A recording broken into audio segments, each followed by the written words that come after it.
بسم اللہ الرحمن الرحیم، آیت نمبر 12 سورۃ النساء۔ وَلَكُمْ نِصْفُ مَا تَرَكَ أَزْوَاجُكُمْ إِن لَّمْ يَكُن لَّهُنَّ وَلَدٌ، اور تمہارے لیے یعنی شوہروں کے لیے، ہسبینڈ کے لیے، نصف آدھا ہے، ما ترک وہ جو چھوڑ جائیں، ازواجکم تمہاری بیوی، تمہارے لیے آدھا حصہ ہے اگر وہ مال جو تمہاری بیویاں چھوڑ جائیں۔ بیوی کے پاس مال ہے اور بیوی مر گئی اور وہ پیچھے مال چھوڑ گئی اور اس کی کوئی اولاد بھی نہیں تھی، اِلَّمْ يَكُن لَّهُنَّ وَلَدٌ، اور اس کے لیے کوئی اولاد بھی نہیں تھی، تو مرد کو کتنا ملے گا؟ آدھا ملے گا۔ وہ جو ہسبینڈ ہے، وہ جو شوہر ہے، اس کو کتنا ملے گا؟ آدھا ملے گا۔ سر آدھا باقی کدھر جائے گا؟ آدھا باقی وصیت کے لیے، جو وہ وصیت کر گئی، اور جو اس کا تجہیز و تدفین ہے یا جو اس کا قرض ہے ادھر جائے گا۔ آئی سمجھ؟ وَلَكُمْ نِصْفُ مَا تَرَكَ أَزْوَاجُكُمْ، اور تمہارے لیے آدھا ہے وہ جو چھوڑ جائیں تمہاری بیویاں، إِن لَّمْ يَكُن لَّهُنَّ وَلَدٌ، اگر نہ ہو ان کے لیے اولاد۔ اگر وہ اولاد پیچھے کوئی نہیں چھوڑ گئی، مال چھوڑا ہے انہوں نے، تو شوہر کو آدھا حصہ ملے گا، ٹھیک ہے؟ فَإِن كَانَ لَهُنَّ وَلَدٌ، پس اگر ہو ان عورتوں کے لیے، ان بیویوں کے لیے کوئی اولاد، فَلَكُمُ الرُّبُعُ، تو تمہارے لیے چوتھا حصہ ہوگا، ٹھیک ہے؟ مِمَّا تَرَكْنَ مِن بَعْدِ وَصِيَّةٍ يُوصِينَ بِهَا أَوْ دَيْنٍ، اس چیز سے وہ جو چھوڑ گئی بعد وصیت کے، اس وصیت کو پورا کرنے کے بعد یا قرض کی ادائیگی کے بعد، تمہارے لیے کتنا حصہ ہوگا؟ چوتھا حصہ ہوگا۔ یہاں تک آگے سمجھ؟ اب عورتوں کے لیے اگر مرد فوت ہو جائیں تو عورتوں کے لیے کیا ہوگا؟ وَلَهُنَّ الرُّبُعُ، اور ان عورتوں کے لیے چوتھا حصہ ہے، مِمَّا تَرَكْتُمْ، وہ جو تم چھوڑ جاؤ، وہ جو مال تم چھوڑ جاؤ، إِن لَّمْ يَكُن لَّكُمْ وَلَدٌ، اگر نہ ہو تمہارے لیے کوئی اولاد۔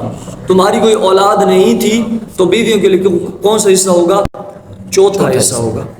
سیم وہی ہے، مردوں کے لیے بھی وہی حصہ ہوگا اور ان بیویوں عورتوں کے لیے بھی وہی چوتھا حصہ ہوگا۔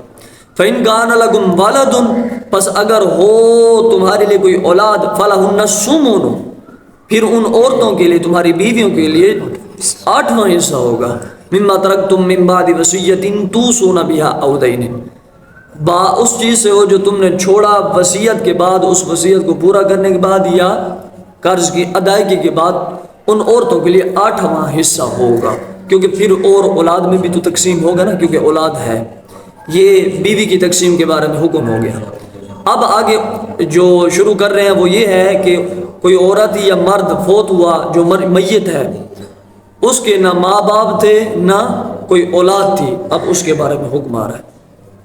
وَإِن كَانَ رَجُلٌ، اور اگر ہو مرد، يُورَثُ، جو وارث بنایا گیا ہے، جو وارث بنایا جا رہا ہے، وَإِن كَانَ رَجُلٌ يُورَثُ كَلَالَةً أَوِ امْرَأَةٌ، اگر ہو مرد یا عورت جن کا وارث بنایا جانا ہے وہ کلالہ ہوں۔ کلالہ کسے بولتے ہیں؟ ماں باپ بھی نہ موجود ہو اور کوئی اولاد بھی موجود نہ ہو۔ کنگال، جی، جس کا ماں باپ بھی موجود نہ ہو اور جس کی کوئی اولاد بھی موجود نہ ہو، اسے کلالہ کہتے ہیں۔ کیا بولتے ہیں؟ کلالہ کہتے ہیں۔ اور اگر ہو کوئی مرد یا کوئی عورت، کلالہ ہو، یعنی بے اولاد بھی ہو، ماں باپ بھی اس کے فوت ہو گئے ہوں، اور وہ وراثت چھوڑ جائے، تو پھر کیا ہوگا؟ وَلَهُ أَخٌ أَوْ أُخْتٌ، اس مرد یا اس عورت کے لیے کیا ہو؟ بھائی بھی ہو اور بہن بھی ہو۔ اب فی الحال مرد کی بات کر رہے ہیں۔ وَلَهُ، اس مرد کے لیے، أَخٌ بھائی ہو، أَوْ أُخْتٌ یا بہن ہو، تو کیا ہوگا؟ تقسیم کیسے ہوگی؟ فَلِكُلِّ وَاحِدٍ مِّنْهُمَا السُّدُسُ، پس ان دونوں میں سے ہر ایک کے لیے کون سا حصہ ہوگا؟ چھٹا حصہ ہوگا۔ السدس چھٹا حصہ ہوگا۔ مرد ہے، اس کا ماں باپ بھی فوت ہو چکا ہے اور اس کی کوئی اولاد بھی نہیں ہے، اور بہن اور اس کا بھائی موجود ہے، تو کیا ہوگا؟ اس کو چھٹا حصہ دیا جائے گا۔ وراثت میں سے کون سا حصہ دیا جائے گا؟ چھٹا حصہ دیا جائے گا۔ فَإِن كَانُوا أَكْثَرَ مِن ذَلِكَ، پس اگر ہوں وہ بہن بھائی زیادہ اس سے، کس سے؟ وہ جو پیچھے بات ہوئی ہے، اس سے زیادہ ہوں، فَهُمْ شُرَكَاءُ فِي الثُّلُثِ، تو وہ شریک ہوں گے تیسرے حصے میں۔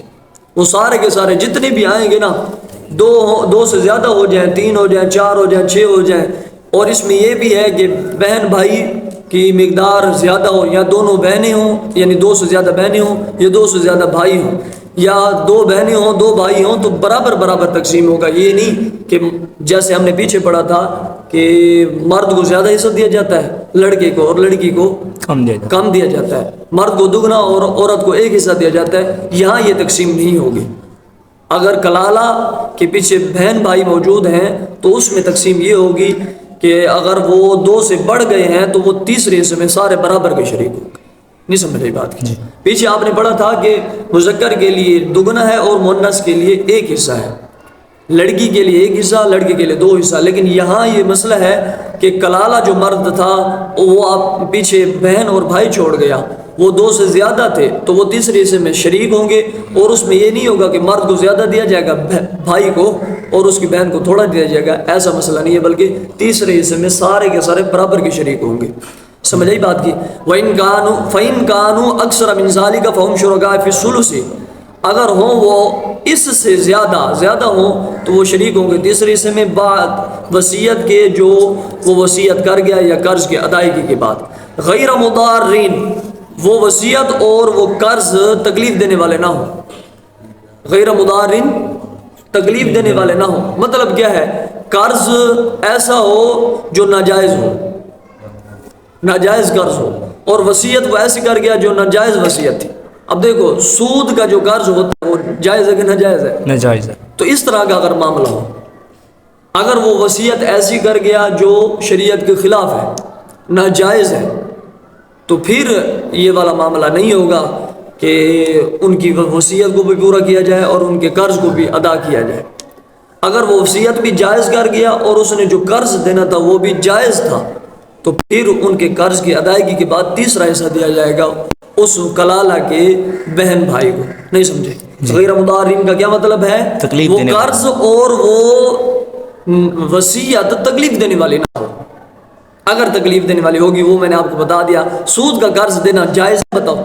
نہیں۔ یہی ہے۔ اسی طرح کوئی ناجائز وصیت کر جائے، کوئی بھی ایسی وصیت ہو جو شریعت کے احکام کے خلاف ہو، تو اس کی اس شریعت کو، اس وصیت کو اور اس قرض کو پورا نہیں کیا جائے گا، ادا نہیں کیا جائے گا۔ سمجھ آئی کہ نہیں آئی؟ وصیۃ من اللہ، یہ حکم ہے اللہ کی طرف سے۔ وصیۃ من اللہ، حکم ہے اللہ کی طرف سے، اللہ کی بارگاہ سے، اللہ کا حکم ہے یہ۔ واللہ علیم حلیم، اور اللہ تبارک و تعالی جاننے والا ہے، بردبار ہے۔ اللہ تبارک و تعالی ہی جانتا ہے، جو احکام اللہ نے تمہیں بتا دیے اس پر عمل کرو۔ حلیم ہے، اگر تم کوئی اس کی نافرمانی کرتے ہو تو وہ تمہاری نافرمانی پر فوراً تمہیں عذاب نہیں دیتا بلکہ تمہیں ڈھیل دیتا ہے، اس لیے وہ حلیم ہے، بردبار ہے، بہت حوصلے والا ہے کہ نہیں ہے؟ بالکل ہے۔ تلک حدود اللہ، یہ جو پیچھے بیان ہوئی ہیں یہ ساری کی ساری اللہ کی حدیں ہیں۔ وَمَن يُطِعِ اللَّهَ وَرَسُولَهُ، اور جو شخص اطاعت کرتا ہے، فرما برداری کرتا ہے، بات مانتا ہے اللہ کی اور اس کے رسول کی، يُدْخِلْهُ جنات، داخل کرے گا وہ اللہ اس شخص کو باغات میں، جاری ہوں گی ان باغات کے نیچے سے نہریں، ہمیشہ ہمیشہ وہ اسی باغات میں رہنے والے ہوں گے، وہ جنتوں میں رہنے والے ہوں گے۔ وَذَلِكَ الْفَوْزُ الْعَظِيمُ، اور یہ بڑی کامیابی ہے۔ وَذَلِكَ، اور یہ فوز العظیم، بڑی کامیابی ہے، اور وہ بڑی کامیابی ہے۔ ذَلِكَ اس میں اشارہ بعید کے لیے ہوتا ہے، اور وہ بڑی کامیابی ہے۔ وَمَن يَعْصِ اللَّهَ وَرَسُولَهُ، اب ایک بندہ ہے جو اطاعت کرتا ہے تو اس کا صلہ کیا ہوگا وہ بھی رب نے بتا دیا۔ اب ایک بندہ ہے جو نافرمانی کرتا ہے تو اس کا صلہ اور جزا کیا ہوگی۔ وَمَن يَعْصِ اللَّهَ، اور جو شخص نافرمانی کرتا ہے اللہ کی اور اس کے رسول کی، وَيَتَعَدَّ حُدُودَهُ، اور اس کی حدوں کو توڑتا ہے، پار کرتا ہے ان کی حدوں کو، يُدْخِلُهُ نَارًا خَالِدًا فِيهَا، داخل کرے گا وہ اللہ اس شخص کو جہنم میں، ہمیشہ رہنے والا ہوگا اس جہنم میں۔ وَلَهُ عَذَابٌ مُّهِينٌ، اور اس کے لیے بھیانک عذاب ہے۔ سر آخری آیت دوبارہ پڑھا جی، وَمَن يَعْصِ اللَّهَ، یہاں سے جی سر۔